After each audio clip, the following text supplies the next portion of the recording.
ഉരുൾപൊട്ടൽ തുടച്ചു മാറ്റിയ പുഞ്ചിരിമട്ടത്ത് ഒരു വീട് മാത്രം അവശേഷിക്കുന്നുണ്ട്. ആ വീട്ടിലെ സുബൈദയ്ക്ക് പറയാനുള്ളത് എല്ലാവരും ഒന്നിച്ചു കഴിഞ്ഞിരുന്ന ആ ഒരു പഴയ കാലമുണ്ട്, അത് തിരിച്ചു വരണമെന്ന ആഗ്രഹമാണ്. മുണ്ടക്കൈ അങ്ങാടിക്ക് മീതെയാണ് പുഞ്ചിരിമട്ടം ഉണ്ടായിരുന്നത്. ആ പ്രദേശം ഇന്നില്ല. പക്ഷേ ആ പ്രദേശം ഭൂമുഖത്ത് നിന്ന് മാഞ്ഞു പോകുമ്പോഴും അവിടെ ഒരു വീട് കേടുപറ്റാതെ ഇപ്പോഴും നിൽക്കുന്നുണ്ട്.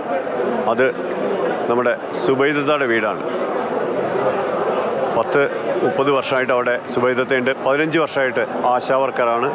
ആ പ്രദേശത്തെ ഓരോരുത്തരെയും കൃത്യമായിട്ട് സുബൈദത്തേക്ക് അറിയാം. അവിടെ രാത്രി അന്ന് മുഴുവൻ അവിടെ പേടിച്ച് നിൽക്കുകയായിരുന്നു അല്ലേ? തീർച്ചയായിട്ടും ഫുൾ ടൈം രാവിലെ 7 മണി വരെ മദ്രസമുറ്റത്ത് ഞങ്ങൾ നിന്നു. മഴയും കൊണ്ട് കുടയില്ല, ഒന്നുമില്ലാതെ കുട്ടികളെയും പ്രായം ചെന്നവരൊക്കെ ആയിട്ട് ഞങ്ങൾ അവിടെ നിന്നു. മക്കളെ വിളിച്ചിട്ട് ഉമ്മയുടെ ശബ്ദമില്ലൊന്ന് കേൾപ്പിക്കണം എന്ന് പറഞ്ഞു തന്നു. അല്ല, എൻ്റെ മോന് ചിലപ്പോൾ ഒന്ന് എത്തുന്നു പറഞ്ഞിട്ട് എന്നോട് പറഞ്ഞിട്ടില്ല. വേറെ ആൾ വഴി ഞാൻ അറിഞ്ഞാൽ ചിലപ്പോൾ ഒന്ന് എത്തുന്നു പറഞ്ഞു. എത്ര ആൾക്കാരുണ്ടായിരുന്നു മുണ്ടക്കൈ? ഞങ്ങൾ മുണ്ടക്കൈയിൽ 1000-ൻ്റെ അടുത്ത ആളുകളുണ്ട്. പക്ഷേ പകുതി ആളുകളും പോയി.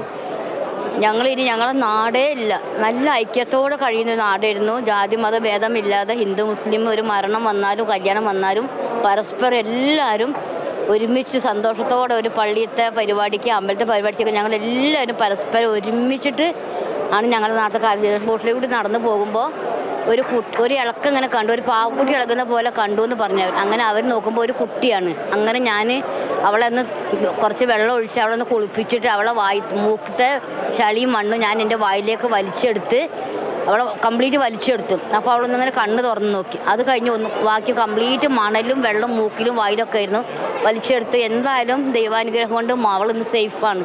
ആ പുഞ്ചിരിമട്ടം എന്ന ആ നാട്ടിൻ്റെ അത് നിലനിൽക്കണേ, അത് ഇനിയും അതേ ബന്ധങ്ങളുമായി പോകണം എന്ന് സുബൈദത്ത് പറയുമ്പോൾ ഉണ്ടാവണം എന്നുള്ളതാണ്.